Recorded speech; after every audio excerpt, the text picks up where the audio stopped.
I'm John Lillistone. I'm the head of commissioning in children's and adults. I guess I've got the difficult slot, really, haven't I? All the people preceding me have been talking about how they want to give money out. And I kind of feel actually a lot of what I'm involved is kind of taking money away. However, I think notwithstanding the challenging context we're in at the moment, I find it quite an exciting time because I think there's a lot of interesting ideas coming up around how we respond to that. So I think really that's the message I want to get across today. I think firstly I just want to set the context for Southwark. Really important thing for you all to be aware of is from the beginning of October, children's and adult services came together as part of some of the wider changes going on in the council at the moment. I think that's important because I think that tells us a lot about where the council is kind of focusing its attention moving forward.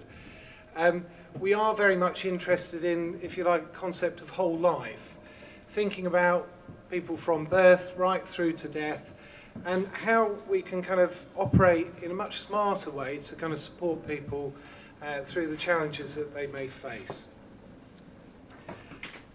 I think the reality for children and adults is the majority of what we spend goes on statutory services, so things that we have a legal obligation to fund.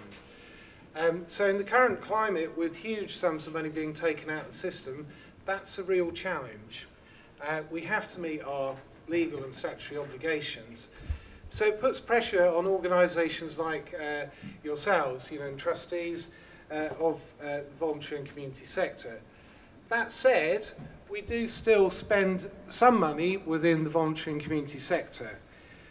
For the most part in children's, that is focused on youth and after school and play schemes and things like that. But within adults, there's still a reasonable commitment to a range of services that provide information, advice, and also a layer of services funded through what was the Supporting People programme, which I would describe as largely sort of preventative services. So non-statutory services, but important to the wider system. So I'm the person taking the money away. Well, actually, it's probably more central government, but I think it's important to just very quickly kind of remind ourselves of the scale of the challenge, really, in Southwark. Southwark Council, over a 3-year period, 2011-12 through to 14-15, we're facing a 25% reduction in our funding. Now, for adult social care or activity within that area of the department, that equates to £27 million coming out of the system over a 3-year period. That's a huge sum of money, really huge sum of money. And quite scary, I think, really. And in the context, where the majority of our spend is on statutory services, clearly we've got to do things differently. And I think that brings me back to my point that actually this is quite an exciting time, notwithstanding the challenges, to be working in adults and children's services and working in commissioning. Because I think the conversations I've been having with people in the voluntary and community sector over the last sort of 12-18 months suggests that there are ideas out there in terms of how we can do things differently, and we need to. And I think the message is really, from a commissioning perspective, one of transformation. This isn't about just tinkering with the system. This is very much about thinking quite fundamentally differently about how we do things. We don't have all the answers, and that's why we need to do that in conjunction with the voluntary and community sector. I think it's also about ensuring that we think carefully about the collective resource across the council. So I think there's an important theme around transformation in terms of the universal services that are out there. Leisure, the environment, housing, they all have a connection with people who have statutory and assessed eligible care needs. I think also there remains a strong commitment to thinking about targeted prevention that works. There is still an ongoing investment in housing support services, and as I said, still an ongoing investment in the voluntary and community sector. But as I say, we don't have all the solutions, and I think the important thing is that we work with the sector around ideas, particularly ideas for innovation. And I think it was interesting to hear, preceding speaker talk about innovation, pushing the boundaries, thinking about new models, new ways of working, that will help manage some of the pressures that we face. Transformation might sound like jargon, but what does that actually mean in practice? Well, I've certainly come across a number of really quite interesting and exciting examples. For example, around personalisation of services, I think I'll just share with you, an actual individual example. Call the person Joe, not his real name, but this really kind of struck a chord with me about what personalisation and what doing things differently was about. It's a young gentleman in his sort of mid-20s. He's got learning disabilities. His care arrangements prior to going through the process of reassessment and exploring what it might be like to have a personal budget was someone who was very much dependent on his family. His family took the large burden of being a carer. They provided a lot of his personal care, a lot of the logistics in terms of organising taxis to get him to the day centre, and ensuring that he had, some form or quality of life. What happened through the process of going through a personal budget was that the family were open to the idea of exploring what a personal budget would look like. Joe now has a personal budget. It's managed by his family. Joe has bought himself a folding bike. That might sound a bit odd to spend public money on, but actually, if you think about the outcomes and Joe's assessed need, this was about getting him out and about in the community. Previously, he was very much dependent on taxis. Taxis which the council funded through the previous care arrangements. Joe is now more able to get out and about. He can travel on trains. He has a fold-up bike with him. So at the other end of his journey, he can travel safely in a way he feels confident to do that. He also has a personal assistant.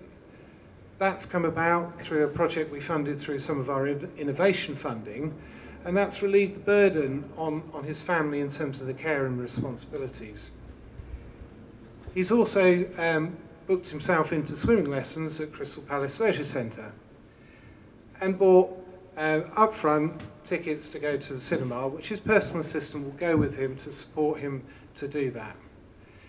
The outcomes for Joe far better than what the previous arrangements were, and I think the most important thing, bringing us back to this idea of transformation, doing things quite differently, it actually costs an awful lot less. So better outcomes for the individual, but also costing less at a time when funding is extremely constrained. So that really kind of resonated for me. That really kind of brought it to life, and that's why we're having to think differently. And that's why we need to work with partners in terms of thinking creatively, thinking about those ideas, thinking about what's important for the individual. So there are themes around kind of transformation that I think relate to personalisation. There are themes around transformation that focus on prevention, intervening early in someone's life. A lot of what we're doing through our transition team that's recently been established with children and adults is working with families early on, thinking about what it might mean to be a disabled person with a disability as they go into adulthood. We've also been doing large-scale projects, moving away from some of our traditional commissioning models, block commissioning for residential care. Again, around learning disabilities with one organisation, we've shifted over an 18-month period from having exclusively residential care homes with them to having supported living. And again, another really, really interesting example there, the way technology was used. It's been evaluated and researched by Bucks University, and the report's on the website if you want to look at it. It's called Waking Nights. What that looked at was how they managed that transformation, removing night cover and approaching that in a way that used assistive technology. And what was interesting for me that came out of the research was, yes, it saved money, great, that was fine. But one of the things none of us were really expecting was that actually it had quite a beneficial effect for the user. With a far less intrusive approach to supporting people within group living, rather than going around having waking night staff knocking on doors, checking whether the person was sleeping or whether they were okay, the use of technology was actually improving the sleep patterns for the people within these projects. I don't think any of us expected that, but that was a really telling outcome from this piece of research. So again, it's really thinking creatively and thinking beyond what we've been used to in the past. So what does this mean for the voluntary and community sector? What should you be focusing on? How would you structure a conversation with me in terms of engaging with the council's sort of priorities? Well, I think there's an important message within the council's Fairer Future promises, and that is really about sort of spending the money as if it was your own. This is being drummed into me as a commissioner. You know, if it was my money, how would I spend that? Would I be happy spending that money? What outcome is being achieved for that? And I think similarly, when people have personal budgets and the ability to have that choice and control, they will think carefully about what they're spending that money on. So that's very, very important for providers to think about that. Much greater transparency in the system, I think, will introduce different dynamics in terms of how, if you like, customers interact with those people providing their care and support. Personalisation, it has cross-party support, it's here, it's happening. We have some great examples where it's working well and delivering much improved, quality of life for individuals. But there's still an awful lot more work that we can do in that area. I think also increasingly my commissioning teams are taking much more of an evidence-based approach. Where we do provide funding as a council, that is helping to kind of meet that kind of objective.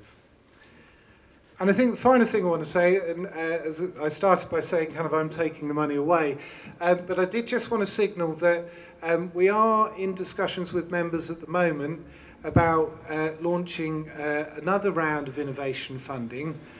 Some of you will be familiar with the fact that we've had previous rounds of innovation funding around a number of different client group areas, but also more generally around community support services.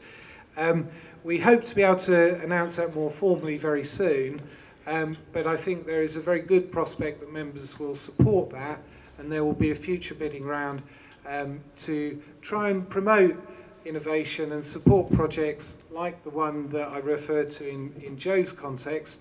That wouldn't have happened for him if we hadn't funded, it's about 20 or 30,000, this organisation to set up a personal assistant brokerage model. So I'm going to leave it there on a positive note after starting off with being rather doom and gloom. Thank you.